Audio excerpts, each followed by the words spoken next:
প্রিয় দর্শক, আসসালামু আলাইকুম। আশা করি আপনারা সবাই অনেক বেশি ভালো আছেন। আপনারা জানেন 2026 সালের 27শে এপ্রিল বাংলাদেশে নিযুক্ত ভারতের নতুন রাষ্ট্রদূত দীনেশ ত্রিবেদী তিনি বাংলাদেশের নতুন রাষ্ট্রদূত হিসেবে নিযুক্ত হয়েছেন। বিভিন্ন গণমাধ্যম থেকে জানা যায় বর্তমান যে রাষ্ট্রদূত নিযুক্ত রয়েছে বাংলাদেশে ভারতের, তিনি শেখ হাসিনা আস্থাভাজন এবং বিভিন্ন সময় শেখ হাসিনার সাথে তার একটি সম্পর্ক ছিল এবং শেখ হাসিনার নির্দেশেই এই দীনেশ ত্রিবেদীকে বাংলাদেশে নিযুক্ত করা হয়েছে রাষ্ট্রদূত হিসেবে। একজন রাষ্ট্রদূতের কাজ কি সেটিও আমাদের জানতে হবে। বাংলাদেশে যে বর্তমান রাষ্ট্রদূত নিযুক্ত রয়েছে ভারতের, তার সাথে আওয়ামী লীগ এবং শেখ হাসিনার একটি নিবিড় সম্পর্ক রয়েছে। বিভিন্ন গণমাধ্যম এবং বিভিন্ন তথ্য থেকে আমরা জানতে পারি শেখ হাসিনা আস্থাভাজন এই দীনেশ ত্রিবেদী, যিনি বাংলাদেশে নতুন রাষ্ট্রদূত হিসেবে নিযুক্ত হয়েছেন। অনেকেই মনে করেন বর্তমান যে রাষ্ট্রদূত রয়েছে তিনি আওয়ামী লীগের গুপ্তচর হিসেবে কাজ করবেন এবং বাংলাদেশের মধ্যে যে সকল গুরুত্বপূর্ণ বিষয় রয়েছে সেগুলো তিনি আওয়ামী লীগ অথবা শেখ হাসিনা এবং কি ভারতে তিনি বলবেন। এই তথ্যগুলো, এমনই তথ্য আমরা হাতে পেয়েছি। সেই সাথে বাংলাদেশে নিযুক্ত যে দীনেশ ত্রিবেদী রাষ্ট্রদূত রয়েছেন তিনি অনেক মেধাবী এবং প্রজ্ঞাশীল। অনেকেই মনে করেন বাংলাদেশের যে আঞ্চলিক থেকে শুরু করে বিভিন্ন গ্রাম শহর সকল ধরনের তথ্য তিনি আদান প্রদান করতে সক্ষম। সেই সাথে দীনেশ ত্রিবেদী ভারতের বিভিন্ন গোয়েন্দা সংস্থায় কাজ করেছেন, সেই সঙ্গে তার মেধা আরেকটু বেশি।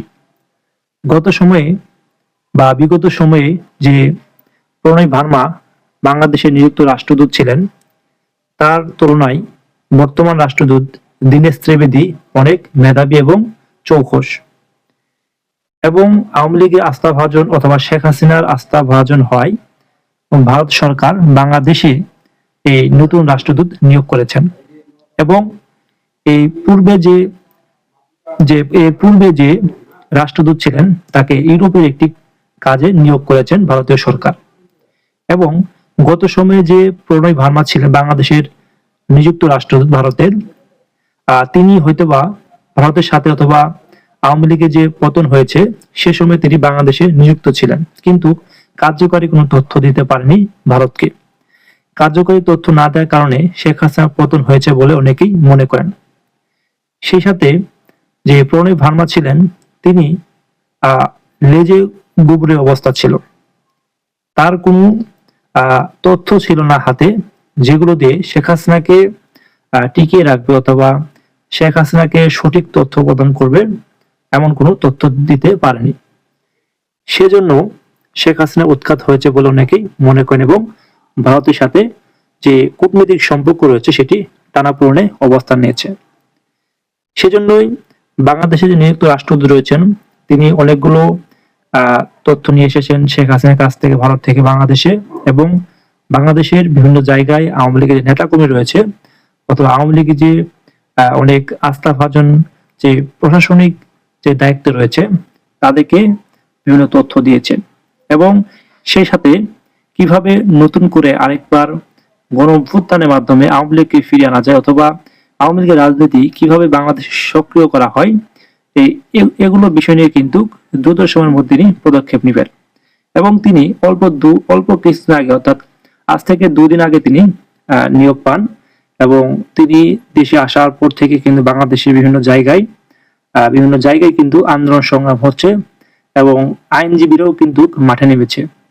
গত 2 দিন আগে আরেকটি ভিডিওতে দেখতে পেয়েছি ঢাকার মধ্যে যে বার কাউন্সিলর রয়েছে আওয়ামী লীগ পন্থী যে আইনজীবী রয়েছে তারা সেখানে জয় বাংলা সহ আওয়ামী লীগের স্লোগান দিয়েছেন এবং মুক্তিযুদ্ধের পক্ষে স্লোগান দিয়েছেন এবং তারা দৃঢ়ভাবে বিশ্বাস করেন যে ভারতের সাহায্যেই এই বাংলাদেশে আওয়ামী লীগ সক্রিয়ভাবে রাজনীতি করবে এবং এই যে দুঃসময় রয়েছে আওয়ামী লীগের, সেই সময়ে ভারত অবশ্যই আওয়ামী লীগের পাশে দাঁড়াবে।